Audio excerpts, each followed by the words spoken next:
ഇന്ന് ഇവിടെ തയ്യാറാക്കാൻ പോകുന്നത് ഒരു സ്പെഷ്യൽ മുളക് ചമ്മന്തിയാണ്. ഇത് ചോറിൻ്റെ കൂടെയും കപ്പ പോലുള്ള കിഴങ്ങ് വർഗ്ഗങ്ങളുടെ കൂടെയും കഴിക്കാൻ പറ്റിയ ഒരു അടിപൊളി നാടൻ വിഭവമാണ്. ഇനി ഇതിലേക്ക് വേണ്ടുന്ന ചേരുവകൾ എന്തൊക്കെയാണെന്ന് നമുക്ക് നോക്കാം. 15 ചെറിയ ഉള്ളി ഇവിടെ എടുത്തിട്ടുണ്ട്. ഇത് നടുകെ ഒന്ന് കീറി വെച്ചേക്കുന്നതാണ്. ഇവിടെ 12 ഉണക്കമുളക് എടുത്തിട്ടുണ്ട്. എരി കൂടുതൽ വേണ്ടവർക്ക് കുറച്ചും കൂടി മുളക് എടുക്കാം. ഇവിടെ 6 വെളുത്തുള്ളി എടുത്തിട്ടുണ്ട്. ഇത് നടുകെ ഒന്ന് മുറിച്ച് വെച്ചേക്കുന്നതാണ്. ചിലവർക്ക് വെളുത്തുള്ളിയുടെ ടേസ്റ്റ് ഇഷ്ടമല്ല, അവർക്കിത് ഒഴിവാക്കാം. ചെറിയ ഒരു ഉരുള പുളിയും കറിവേപ്പിലയും. ഇനി ഇതിലേക്ക് ആവശ്യത്തിന് വെളിച്ചെണ്ണയും ഉപ്പും.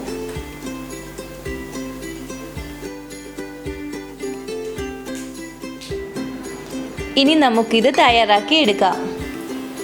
പാത്രം ചൂടായിട്ടുണ്ട്. ഇതിലേക്ക് നമുക്കിനി എണ്ണ ഒഴിച്ചു കൊടുക്കാം. വെളിച്ചെണ്ണ ചൂടായിട്ടുണ്ട്. ഇതിലേക്ക് നമുക്കിനി ഉള്ളി ഇട്ട് കൊടുക്കാം.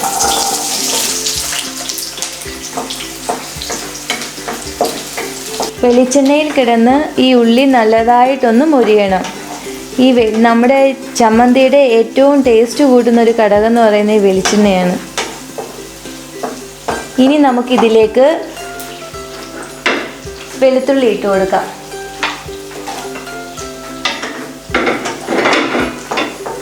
നമ്മുടെ ഈ ചമ്മന്തിയിൽ വെളുത്തുള്ളി ചേർക്കുന്നത് കൊണ്ട് നല്ലൊരു ടേസ്റ്റ് കിട്ടും.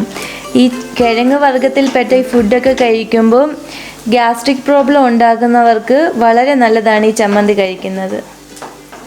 കൊച്ചുള്ളിയും വെളുത്തുള്ളിയും ഒന്ന് വാടിയിട്ടുണ്ട്. നമുക്കിതിലേക്ക് ഇനി വറ്റൽമുളക് ഇട്ട് കൊടുക്കാം.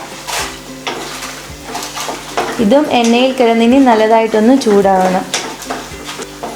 ചമ്മന്തി കൂടുതൽ വേണ്ടവർക്ക് ഇതിലേക്ക് കുറച്ച് കാശ്മീരി മുളകും കൂടി ഇടാം. കാശ്മീരി മുളകിനാണെങ്കിൽ എരി കുറവുമായിരിക്കും, നല്ലൊരു കളർ കിട്ടുകയും ചെയ്യും. ഇനി ഇതിലേക്ക് കുറച്ച് കറിവേപ്പില ഇട്ട് കൊടുക്കാം. ഇനി നമുക്കിതിലേക്ക് പുളി ഇട്ട് കൊടുക്കാം.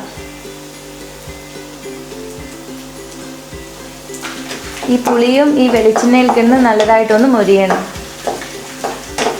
ഇനി ഇതിലേക്ക് ഒരു ആവശ്യത്തിന് ഉപ്പും കൂടി ഇട്ട് കൊടുക്കാം.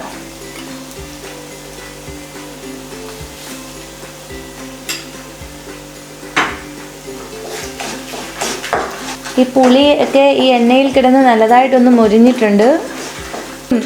നമ്മുടെ ഈ പുഴുക്കിൻ്റെ കൂടെയും ഒക്കെ കഴിക്കാൻ പറ്റിയ നല്ലൊരു ചമ്മന്തിയാണ്. ഇവിടെ ഉള്ളിയൊക്കെ നല്ലതായിട്ട് മൊരിഞ്ഞു വന്നിട്ടുണ്ട്. മുളകും ഒക്കെ നല്ലതായിട്ട് വന്നിട്ടുണ്ട്. ഇനി നമുക്കിത് കുറച്ച് നേരം തണുക്കാൻ വെച്ച ശേഷം അരച്ചെടുക്കാം. ഇനി നമുക്കിത് മിക്സിയുടെ ജാറിലേക്ക് ഇട്ട് കൊടുക്കാം.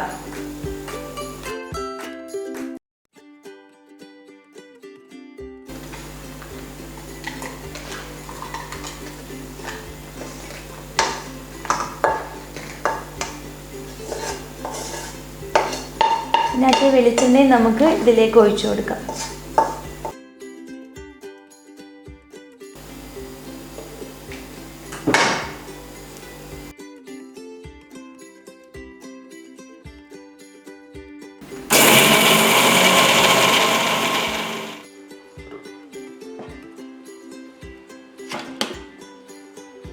ഇത് നല്ല പേസ്റ്റ് പോലെ അരഞ്ഞു വന്നിട്ടുണ്ട്. ഈ ചമ്മന്തി നമുക്ക് 2-3 ദിവസം വെളിയിൽ വെച്ച് തന്നെ ഉപയോഗിക്കാൻ പറ്റും. ഒരാഴ്ച വേണേൽ നമുക്ക് ഫ്രിഡ്ജിൽ വെച്ചാലും ഉപയോഗിക്കാം. ഇനി നമുക്കിതൊരു പാത്രത്തിലേക്ക് മാറ്റി വയ്ക്കാം. നമ്മുടെ മുളക് ചമ്മന്തി ഇവിടെ റെഡി ആയിട്ടുണ്ട്. എല്ലാവരും എന്തായാലും ഇതൊന്ന് ട്രൈ ചെയ്ത് നോക്കണം.